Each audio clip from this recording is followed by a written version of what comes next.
Shalom saudara-saudara yang dikasihi Tuhan Yesus Kristus. Selamat pagi, selamat berjumpa dalam renungan pada pagi hari ini. Selamat beraktivitas dan selamat melayani Tuhan. Kita bersyukur karena kemurahan Tuhan. Hari ini kita boleh bangun dengan kekuatan baru. Semua karena anugerah Tuhan. Saat ini sebelum kita mendengarkan renungan firman Tuhan, marilah sama-sama kita berdoa. Bapa kami yang di sorga, Bapa dalam nama Tuhan Yesus Kristus, Tuhan dan Allah kami yang baik, kami bersyukur untuk berkat kemurahan-Mu, di sepanjang malam Tuhan sudah lindungi kami. Dan pagi ini kami boleh ada sebagaimana kami adanya. Semua karena berkat kemurahan Tuhan. Saat ini kami mau mendengarkan sabda firman-Mu. Jamah hati kami Tuhan, berikan pengertian yang baru, untuk kami memahami firman-Mu dan taat melakukan kehendak-Mu. Dalam nama Tuhan Yesus, kami berdoa. Haleluya. Amin.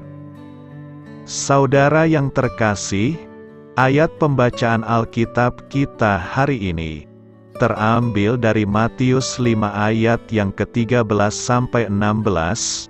Matius 5 ayat 13 sampai 16.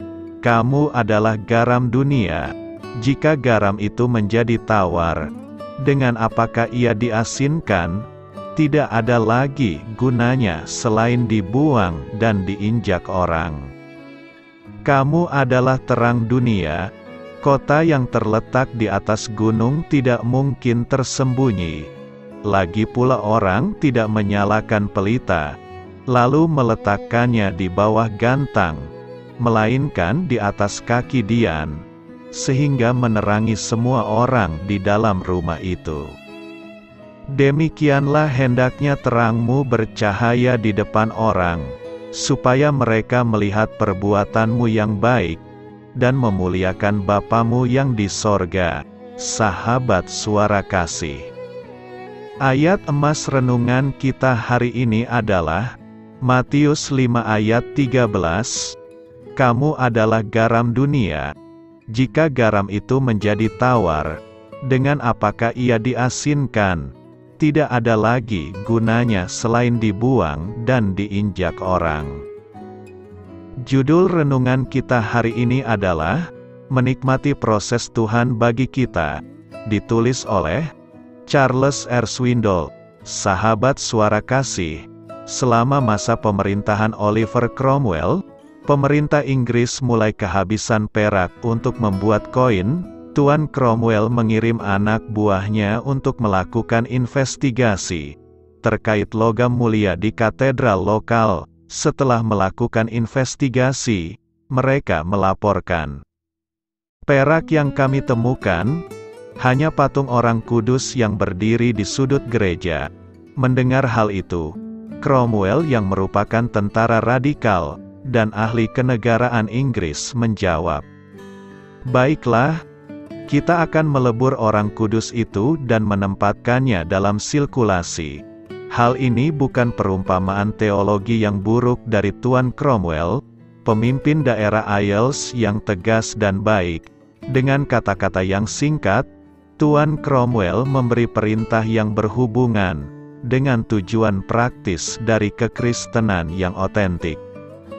Bukan deretan para santo dari perak yang sangat halus dan sering dibersihkan yang diletakkan di sudut katedral dengan anggunnya, bukan orang yang berbalutkan lapisan jubah perak tak bernoda, dan dimahkotai dengan logam mulia. Melainkan manusia yang sesungguhnya, orang-orang kudus yang melebur dan berbaur dalam arus kemanusiaan, membawa nilai-nilai dan rasa berharga dalam kehidupan yang nyata, tanpa dihiasi oleh indahnya mozaik kaca, alunan suara organ, lampu redup dan kursi yang empuk, di mana prinsip-prinsip utama Alkitab adalah prioritas paling atas. Sangat mudah untuk menipu diri sendiri, Sangat mudah, orang Kristen harus waspada terhadap penipuan diri sendiri. Kita menganggap diri kita martir, karena kita berada di gereja 2 kali pada hari Minggu, berkorban dengan menyisihkan waktu pada hari Sabat. Catat ini, berada di antara orang-orang percaya bukanlah suatu pengorbanan, melainkan hak istimewa dan sebuah pilihan. Ada harga yang harus dibayar atas apa yang terjadi pada hari Senin atau Selasa, atau hari lainnya selama minggu tersebut. Saat itulah kita dilebur dan diproses. Saat itulah kita dilepas untuk menyebar. Sungguh luar biasa bagaimana efek dari pekerjaan mingguan yang membosankan, mampu mengubah banyak orang percaya.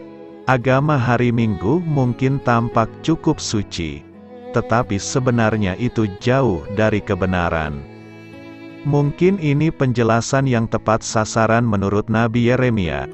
Jika engkau telah berlari dengan orang berjalan kaki, dan engkau telah dilelahkan, bagaimanakah engkau hendak berpacu melawan kuda? Dan jika di negeri yang damai engkau tidak merasa tenteram, apakah yang akan engkau perbuat di hutan belukar sungai Yordan? Melakukan pertempuran sengit di hutan, membutuhkan pasukan penggempur yang bergerak cepat, dalam kondisi yang sangat baik. Tidak ada koboi palsu yang mampu melewati kerasnya kehidupan dunia ini. Orang-orang kudus yang pergi ke pertemuan pada hari Minggu, dengan menggunakan baju besi berkilauan, akan tereliminasi dari proses, jika hal itu adalah kemewahan rohani, yang merupakan batas dari iman mereka. Menghadapi perang di hutan belantara, membutuhkan banyak keringat, energi, strategi yang tepat, tekad kuat, amunisi yang baik, kemauan untuk bertarung, penolakan untuk menyerah, walaupun gajah berusaha menginjak dirimu sampai kehabisan udara. Sahabat suara kasih, itulah alasan mengapa kita harus mau dilebur. Itu semua merupakan bagian dari proses. Mereka yang berhasil berperang dengan kepahlawanan, diam-diam di bawah tekanan duniawi yang tiada henti. Ya, merekalah orang-orang percaya yang tahu apa artinya dilebur. Marilah kita renungkan, kita bisa memilih jalur yang lebih mudah. Tentu kita bisa membuat catatan sendiri, dan mengeluarkan bau seperti bunga mawar. Seorang santo perak, dipoles hingga sangat berkilau, sangat teratur, keren dan santai, selalu hadir, dan keluar dengan aman dari proses yang ada, karena memiliki banyak sentuhan keakuan bukan sentuhan lainnya. Jadi sampai Tuhan memanggil untuk menginvestigasi diri kita, marilah kita menikmati proses Tuhan bagi kita hari ini. Amin. Tuhan Yesus memberkati. Sahabat suara kasih, demikianlah renungan firman Tuhan pada pagi hari ini. Semoga menjadi berkat bagi hidup kita, dan sebelum kita memulai segala aktivitas kita di pagi hari ini, marilah kita berdoa. Bapa kami yang di sorga, Bapa, di dalam nama Tuhan Yesus Kristus, terima kasih Bapa, karena Engkau sudah menjadi Allah bagi kami. Kami juga bersyukur Bapa, untuk pertolongan-Mu, penyertaan-Mu, dan atas berkat-Mu di dalam kehidupan kami. Kami berbahagia dan bersyukur Bapa, untuk kebaikan-Mu di pagi hari ini. Tak berkesudahan kasih setia-Mu, tak habis-habisnya rahmat-Mu, selalu baru setiap pagi, besar kesetiaan-Mu di dalam hidup kami. Terima kasih untuk firman-Mu. Pada pagi hari ini ya Bapa, kami mau belajar dan terus belajar tentang firman-Mu. Firman-Mu yang menguatkan dan meneguhkan iman percaya kami. Firman-Mu yang mengubahkan kehidupan kami. Kami mau berjalan bersama dengan Engkau di sepanjang kehidupan kami Bapa, agar kami tidak tersesat di dalam dunia ini. Terima kasih Bapa, buat kesempatan dan nafas kehidupan yang masih Engkau berikan. Kami mau memakai kehidupan kami untuk hormat dan kemuliaan nama-Mu. Segala pergumulan dan masalah hidup kami serahkan di dalam tangan-Mu. Engkau yang akan menyelesaikannya bagi hidup kami. Kami hanya berharap kepada-Mu, Bapa.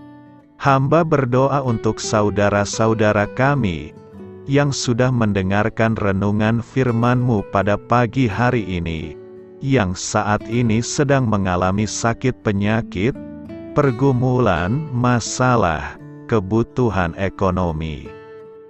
Kiranya Engkau yang jamah, sembuhkan dan pulihkan. Berkati juga perekonomian mereka, serta berikan jalan keluar di setiap pergumulan masalah yang mereka sedang hadapi. Dan ajarlah kami Bapa, untuk selalu berharap dan percaya sepenuhnya kepada Tuhan Yesus. Kiranya Engkau yang terus memberkati kehidupan kami, keluarga kami, dan sanak saudara kami. Daerah tempat tinggal kami, bangsa dan negara kami, pemerintah-pemerintah kami, biarlah semuanya dalam perlindungan-Mu Bapa, dan jadilah sesuai dengan kehendak-Mu yang terbaik di dalam kehidupan kami. Dan pada pagi hari ini ya Bapa, kami mau berterima kasih buat perlindungan-Mu di sepanjang malam yang telah kami lewati. Pagi hari ini, kami akan memulai aktivitas kami sebagaimana mestinya. Kami yakin dan percaya, perlindungan-Mu tetap ada di dalam hidup kami, dan juga di sepanjang hari yang akan kami lewati ini. Terima kasih Bapa. Inilah yang menjadi doa dan permohonan kami. Dalam nama Tuhan Yesus Kristus, kami berdoa. Amin.